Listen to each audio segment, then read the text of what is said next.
Aaron? Aaron, wake up, man. It's game day. Aaron, we don't have much time, so I need you to focus, okay? Can you focus?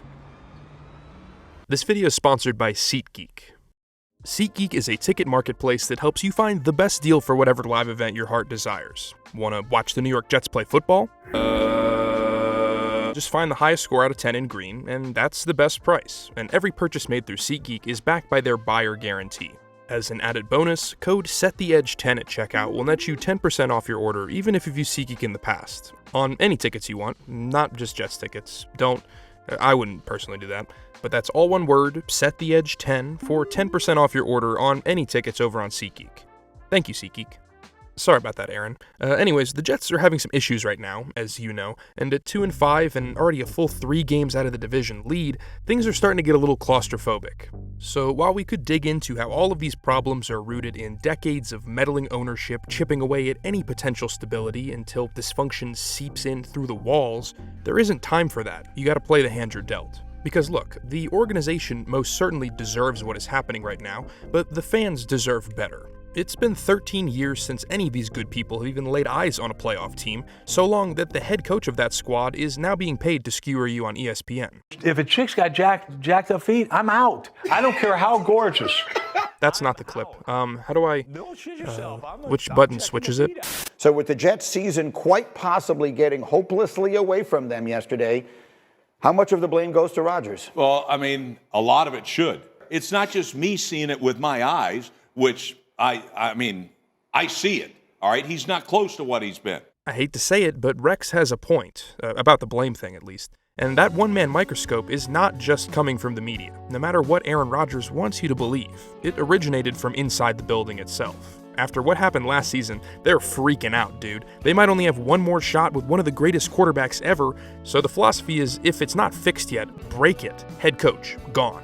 Draft picks for best friend, gone. Offensive coordinator, gone. Well, actually, he's seen all of Aaron's favorite movies, and he references them very well, so let's just go with a minor demotion. This entire operation has been tweaked and tailored to the whims of Aaron Rodgers, and all it has cost is any sense of identity beyond blind faith in one man. A man who, just isn't a blind faith type of player anymore. For all the Jets' many, many faults in 2023, one of the biggest credits to them was that they didn't fold when they lost their quarterback in a tragic, dramatic fashion. There was still pride stirring in that defense, pride in knocking better teams down to their level and finding a way to beat them. Now, this is strictly the Aaron Rodgers Show, featuring the Pat McAfee Show. Aaron Rodgers! Does anyone else feel a vibe that Aaron Rodgers just kind of wants to be a podcaster now? I mean, he went on a hell of a trial run this offseason, and in his words, he was 90% retired before the literal void told him to become a New York Jet. I don't know. I just feel like out on the field, you don't see his eyes light up anymore. At least not like when he's doing sick riffs with Pat. I've actually never eaten my boogers. That's one thing I'm very proud of. That was your first time on TV? Oh, one time? What about as a child? Had to happen. Come on. I mean, hey, he's having fun. It barely even feels like less than 48 hours before this, the Jets got mollywopped on national television. I mean, Sunday Night Football on NBC, only show on TV. I live for these games, and I just don't quite understand why the energy was a little bit flat. All I'm saying is, if the energy's so terminally ill that the guy who got his name stitched on the jersey 3 days ago has to dress down the whole team, it sounds like you need something else to believe in. Beyond just bad vibes, the Jets have concrete problems. The offensive line is not able to protect their fragile 40-year-old quarterback. The defensive line is getting manhandled in the run game. The Jets' own run game ranks second worst in the entire NFL. Their secondary is down 4 starters to injury. Their kicking unit has cost them entire games. That's almost the whole damn team.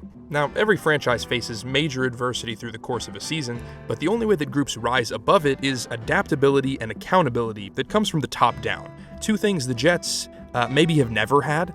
So what can you even do? I mean, at this point in the season, you typically make some big coaching changes, try to get a spark going, but that card's gone. Todd Downing took over play calling duties and integrated motion into the offense for his debut, which worked really well, so naturally you want to shy away from that and go back to stagnant pond water. Since Robert Saleh's firing, the defense has regressed even further to give up 30 points a game and rank 28th in expected points per play, so your biggest strength is now an injured liability, and the coordinator now also has all the duties of a head coach, which he's never done before. It is the least shocking thing in the world that this Jets team is a mess of inconsistency. Pre-snap penalties, mental lapses, minimal attention to detail. Those are season killers. It's true, Rodgers was the guy who said to relax and delivered on his promise to run the table with the Packers, but it's clear it cannot start with him in 2024. I mean, it just hasn't to this point, so the momentum has got to come from somewhere else.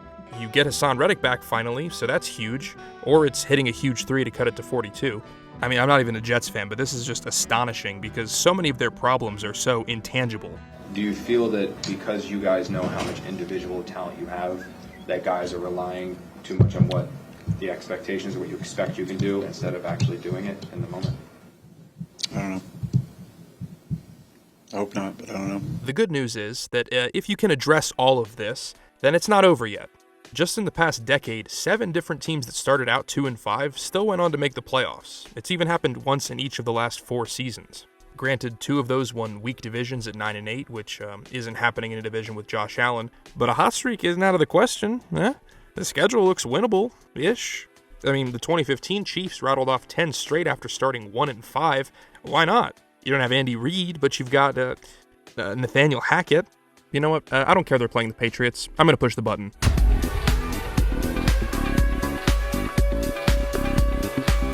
You want a coherent identity? Here's your identity. The New York Jets are now the NFL's first Hail Mary-centric offense. You don't have to use pre-snap motion. You don't have to run the ball.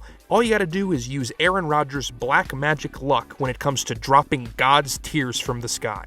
That Week 6 Hail Mary before halftime is one of the only strokes of vintage Rodgers we've gotten as a Jet, and it made everyone smile. It made LeBron smile.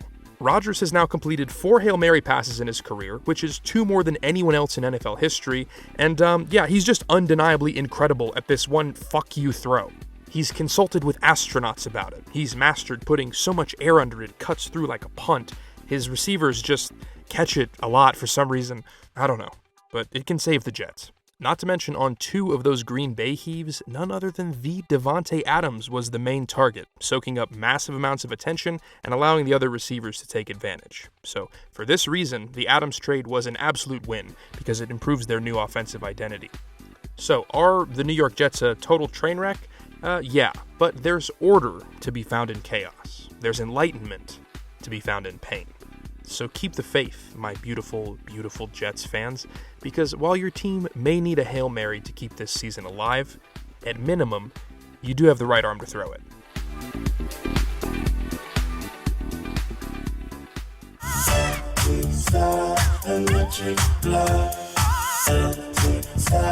Electric blood.